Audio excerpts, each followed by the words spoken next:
some class. When I was at the university, I read an article that the most annoying accent for Americans to hear is the Israeli accent. So I'll try to master the best North American quasi accent I can, accommodate you with. Hopefully it will make an easier guy. All right.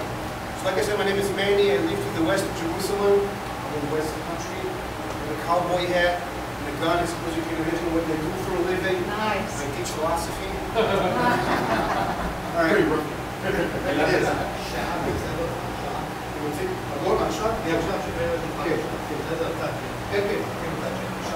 All right.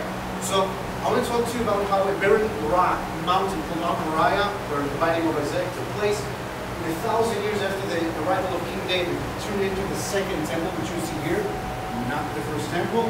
2,000 years after that, turned into the modern city of Jerusalem, Israel's capital, you see today. Okay, so 3,000 years ago, David comes to Israel, decided he wants to make the capital of his new state, Jerusalem. Have you been to the city of David yet? Yes. So you've seen when he built that, and he wants also permission to build the temple. Doesn't get permission, he's having to planning to move the war he waged. Only his successor, King Solomon, is allowed to build it, and King Solomon does. Again, not this temple. He builds a temple on the top of Mount Moriah, on this very special stone, which is called the foundation stone, which was founded upon, according to Jewish tradition. Now, about 400 years after the creation of the temple, in 586 BCE, the Babylonians come here, led by King Nebuchadnezzar II, or Julian if you prefer, come here and destroy the temple. Again, not this temple, but the temple. The Jews are exiled mainly to Babylon, and 7 years after that, Babylon is conquered by Persia. The Persian king, Cyrus II, again a Jew, issues a proclamation that allows Jews to come back to Israel and build their temple. Okay? And they do. And after 586, the Jews worship at the temple non-interrupted until 70 AD. In the year 333 BCE, Alexander the Great, the Macedonian conqueror, conquers Israel, doesn't interrupt the Jews with prayer. And in 63 BCE, very famous Roman general called Pompey the Great walks into the Holies of Holies. I'll explain what that is in a second. Defiles the temple, and since then, Judea is a Roman province. A few years after that, the Romans issue a king of the Jews, not necessarily a Jewish king, to rule the Jews, called King Herod, known as Herod the Great. Okay? And Herod the Great wants to expand the existing temple and make it very, very Roman style according to architecture, meaning big, straight lines, huge building. In order to do that, he faces a problem. The mountain is built like a mountain. You can't really build anything big at the top of the mountain, you have to make it flat. So what did he do? The same way he solved any other problem he encountered. He threw more manpower at it. So shave the north part of the mountain, we'll get there today. And he built arches, not unlike this one, above the ravines to the east and to the west of what today is the Temple Mount. And on top of those arches, he built a huge, big, flat plateau we know as the Temple Mount, and on that he built and expanded the temple. This is this temple. Just to get a sense of scale, how exactly big was it? Did you been to the Kotel Plaza, the Western Wall Plaza? Yes. Yeah, this is this big. One wall out of four is 57 meters, about 150 feet. Meters just time it by 3, you get feet. It's about 12% of the entire western wall, which is 488 meters, or about 1,500 feet. Again, it's the wall that we can make sure that the Temple Mount itself doesn't fall to the side. It's a supporting wall, 4 of them. On top of them, there's the temple. The western wall isn't part of the temple. But why do Jews and everybody else praise at the western wall and not the southern part? The southern part is, you can see it today, we can pray there. Why do we pray the western wall? Exactly, it's the closest to the holies of holies of the temple. What is it? We have a room here, we had Jews, and one time in a year, the Day of Atonement, the holiest day in the Jewish calendar till today, high priest of the Jews would go in and only eat, only once a day a year, and pray. He would do it here. It's the closest wall to it is the western wall.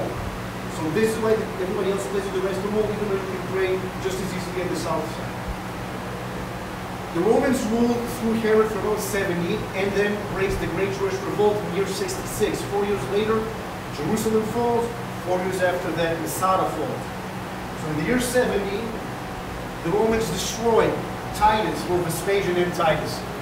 Titus was here, they destroyed, they would create the Flavian dynasty of the Roman Empire, and destroyed the temple. They made it into a pagan city called Ilia Capitolinus, Juvenal Capitolinus, and they ruled here supreme for about 600 years. At the end of the 4th century, they converted to Christianity. Since then, we call them Byzantines. Again, in 638, the new force from the east conquers the whole area. You know them as Muslims. They're led by Khalif Omar, meaning he's the second successor of Muhammad. Muhammad dies in 632. Abu Bakr al-Baghdadi succeeds him for 2 years. And then Khalif Omar, which is a great Muslim general, conquers Jerusalem, which is declared a free city. They just opened the door, which is why the city wasn't sacked, and he allows the Jews to come back and pray. He builds a monument, the Dome of the Rock, which you can see today, the Golden Dome, above the foundation stone. As sort of a thank you, or recognition, or praising God for his victory. The year goes by, and in 1099, the Crusaders conquered all of Israel and Jerusalem. They ruled here for about 100 years, and after that, the Mamluks, meaning Muslims which converted to Islam very recently, conquer Israel. They want to show how devoted they are to their religion. They want to build their houses as close as possible to the Dome of the Rock. There's a problem. Build your houses very close to the Dome of the Rock, and build them here. So you open your window, what would you see? A wall. If you're a Pink Floyd fan, fine. If not, it's a bummer. It's a problem. So what do? They build arches just like this one, and on top of them they build their houses. That's the Muslim model we have today. I'll show you how they did it.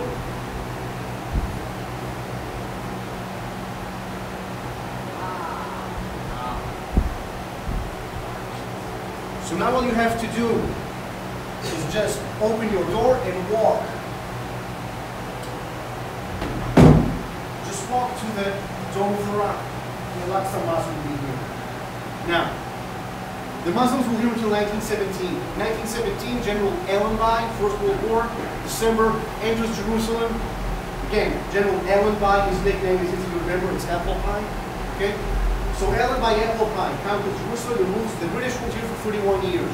1948, the State of Israel, the modern State of Israel, is created, but loses control of the old city of Jerusalem, and the Western Wall. The Jews can pray there for 19 years.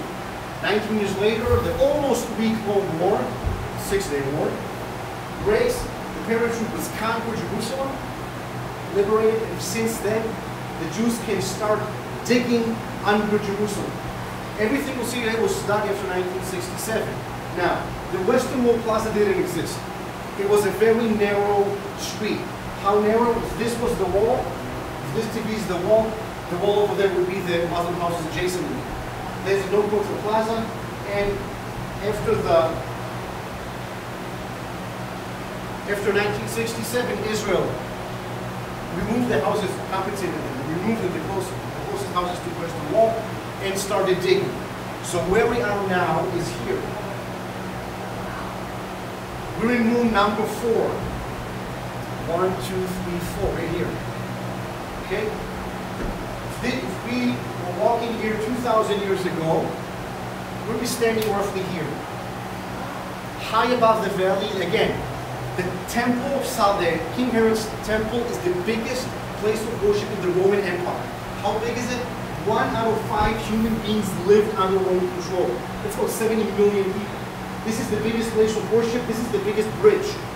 We're standing underneath it. What we'll do today is we'll walk all the way to the Western Wall and walk to the north side and meet Mount Moriah in about 40 minutes. Okay?